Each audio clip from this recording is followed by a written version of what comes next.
אבא שלי, קורע ברך לפני חייל גרמני.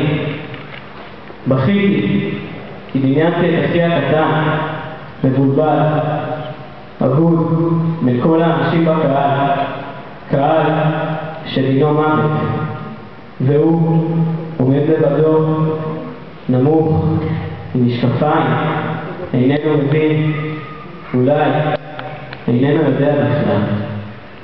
בכיתי, כי דמיינתי את אחי האמצעי, מתוך כל הבלגן, אכפתי, אוהב, מושיט יד לכל אדם, ורק לעצמו לעזור שכח, ואז כבר לא נותר זמן.